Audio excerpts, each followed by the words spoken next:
श्रीरामचंद्र परब्रह्मणे नमः। श्रीगुरुभ्यो नमः। श्रीमात्रे नमः। श्रीगणेशाय नमः।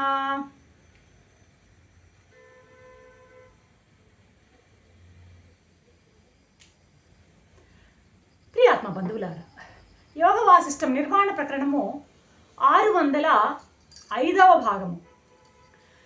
చూడాల అంటే కుంభుడి రూపంలో ఉన్నటువంటి చూడాల సికిధ్వజునికి బోధ చేస్తున్నటువంటి సందర్భంలో ఉన్నామన్నమాట.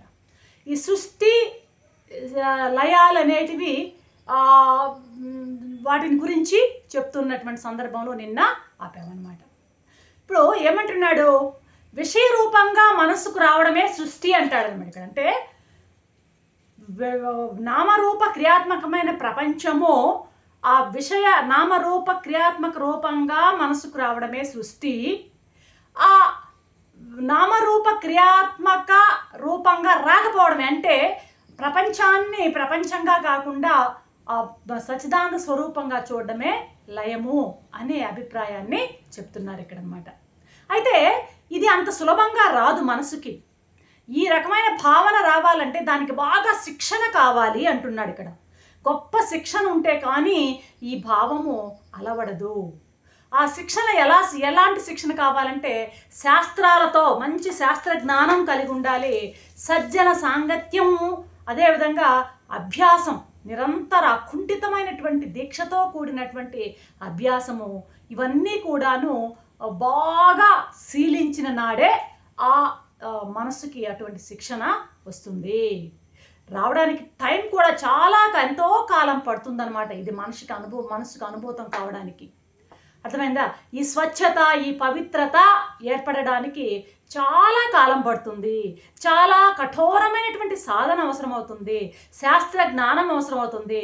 సజ్జన సాంగత్యం అవసరం అవుతుంది అని చెప్తున్నాడు అనమాట.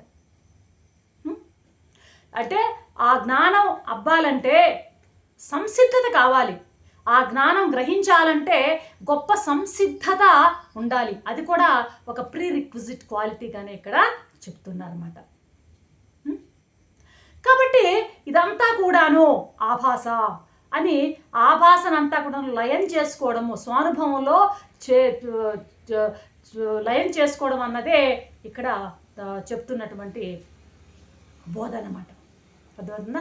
ఇటువంటి రకమైనటువంటి జ్ఞానము ఉత్తమాధికారులకైతే చాలా స్వయంగా వాళ్ళకి అలాగే అబ్బుతుందట. మధ్యమాధికారులు ఎవరైనా మహాత్ముల యొక్క ఉపదేశాల ద్వారా మధ్యమాధికారులు కూడా దాన్ని గ్రహిస్తారట. అధమాధికారులకి ఈ జ్ఞానం అబ్బదు అంటున్నారన్నమాట. కాబట్టి ముందు మార్గం ఏమిటి అంటే బాగా శ్రవణం అనేది మొట్టమొదట గొప్పగా చెప్తున్నారు ఇక్కడ. శ్రవణం బాగా చేయాలి. శ్రవణం చేసిన దాన్ని మననం చేయాలి. మననం చేసిన దాన్ని నిధిధ్యాసనలో అనుభవానికి తెచ్చుకోవాలి. అప్పుడు ఆ పరమార్థ పదం స్పష్టంగా నీకు గోచరమవుతుంది. అప్పుడు నువ్వు ఏం చేసినా కూడాను చేయని వాడివే, ఏ పని చేసినా కూడాను చేయని వాడివే. ఉంటే ఉండు, లేకుంటే లేదు. నీ పనులు చేస్తే చేయి, లేదు. అటువంటి స్థితి నీకు అబ్బుతుంది అని చెప్పి, నాకు టైం అయింది, నేను వెళ్ళాలి, ఆ బ్రహ్మలోకానికి వెళ్ళాలి, అక్కడ సభ జరగబోతోంది, అక్కడ నారద మహర్షి గారు, ఎవరు నా స్వయాన నా తండ్రి గారు అని చెప్పింది కదా, ఈ కుంభుడు చెప్పాడు కదా, సో ఆ నారద మహర్షి గారు వచ్చుంటారు, ఆయన చూడడానికి, నేను దర్శించడానికి నేను వెళ్ళాలి, నేను కనపడకపోతే వారికి కోపం వచ్చినా వస్తుంది అన్న ఒట్టి మాటలే. పెద్దల పెద్దలని కోపతాపాలకు గురి చేయడం అన్నది సమంజసం కాదు కదా అంటూ కుంభుడు అదృశ్యమయ్యాడనమాట.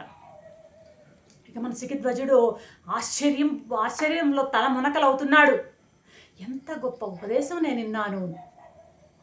ఇప్పటికి కదా నేను నా స్వంత ఇంటిలో ప్రవేశించగలిగాను. ఇప్పటి వరకు అద్దె కొంపలో ఉన్నట్టు అనమాట ఇతను.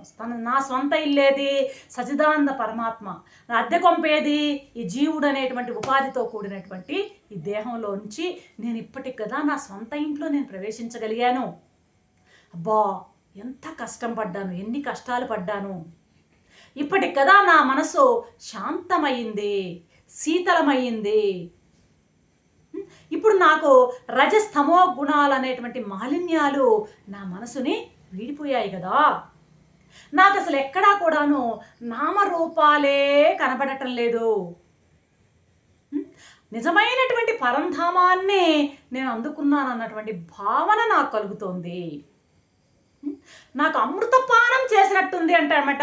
సాక్షాత్ అమృతాన్ని తాగినంతటువంటి ఆ రకమైనటువంటి గొప్ప అనుభూతి నాకు కలుగుతోంది. సమంగా మారిపోయాను, నేను బ్యాలెన్స్డ్గా ఉన్నాను. నాకు ఆశయం ఉన్నది కానీ వాసనలు లేవు. లోపల జ్ఞానాశయం ఉంది, అర్థమవుతుందా? ఆశయం ఉంది కానీ వాసనలు అనేవి లేవు అనుకుంటున్నాడు ఇతను. ఎలాగైపోయాడంటే ఇతను పర్వతాన్ని విగ్రహంగా చెక్కినట్లు అయిపోయాడట. మానసిక, కాయిక, వాచిక మౌనాన్ని ఆశ్రయించేశాడట. ఒక కొండ శిఖరంలాగా నిలిచిపోయాడట శిఖిధ్వజుడు. నిర్వికల్ప సమాధిలో లగ్నమైపోయాడు. ఇక ప్రశ్నలు లేవు, జవాబులు లేవు, ఉపదేశాలు లేవు. కొయ్యగడలాగా అలాగే ఉండిపోయాడు శిఖిధ్వజుడు అంటున్నాడు అనమాట వశిష్ఠుడు. ఇతను ఎలాగయ్యాడు, ఇక చూడాల్సి ఏం చేసింది ఈమె కుంభవేషం ధరించింది కదా, ఈ కుంభవేషాన్ని ధరించి ద్విజుడు అన్న భ్రాంతిలో పెట్టి ఇతన్ని ఆమె అంతర్ధానమై ఆకాశంలోకి వెళ్ళిపోయింది. వెళ్ళి తన రాజ్యానికి వెళ్ళింది. అక్కడ మళ్ళీ తిరిగి తన స్త్రీ రూపం ధరించి అంతఃపురానికి వెళ్ళి మంత్రులందరినీ సమావేశపరిచి రాజ్యపాలన సంబంధించిన విషయాలన్నీ నెరవేర్చి అలాగా కాలం గడిపి 3 సంవత్సరాలు అయినాయట. ఆ తర్వాత ఓహో నా నాథుడు ఎలా ఉన్నాడో ఒకసారి మళ్ళీ పరీక్షించాలి అనుకుందట.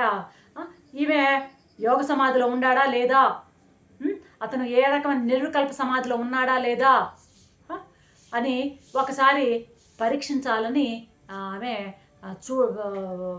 భావించిందట. నిర్వికల్ప సమాధిలో ఇంకా ఉన్నాడా లేదా, ఇంకేదైనా ఇంకా ఆయనలో ఏదైనా వాసనలు ఉన్నాయా అని పరీక్షించదలుచుకుందనమాట. ఇక ఇతన్ని అనుకుని ఇక వెళ్ళింది. 3 సంవత్సరాల తర్వాత వెళ్ళి ఆయన అలాగా పరికించి చూసి ఇక నిర్ధారణ చేసుకుని, అంటే ఈయన ఇంకా నిర్వికల్ప సమాధిలోనే ఉన్నాడు, ఈయన ఇప్పుడు కదిలేచేటువంటి పరిస్థితి కాదు అని అనుకుంటూ మళ్ళీ తిరిగి ఆయన ఒకసారి చూసి దర్శనం చేసుకుని తిరిగి మళ్ళీ ఆకాశంలోకి వెళ్ళి పైకి వెళ్ళి అంటే ఎక్కడుంది ఇప్పుడు ఈమె శిఖిధ్వజుణ్ణి ఒకసారి పరీక్ష చేసి తిరిగి మళ్ళీ అంతఃపురానికి వెళ్ళిందనమాట. వెళ్ళి మరికొంత సమయాన్ని తీసుకుని మళ్ళీ రెండవసారి శిఖిధ్వజుని పరీక్షించడానికై మళ్ళీ కుంభుడి వేషం వేసుకుని తిరిగి మళ్ళీ అరణ్యంలో శిఖిధ్వజుని ముందు వాలింది. చూడాలా రేపటి ఎపిసోడ్లో ఏం చెప్తారో చూద్దాం. అంతవరకు సెలవు. సర్వం శ్రీరామచంద్ర.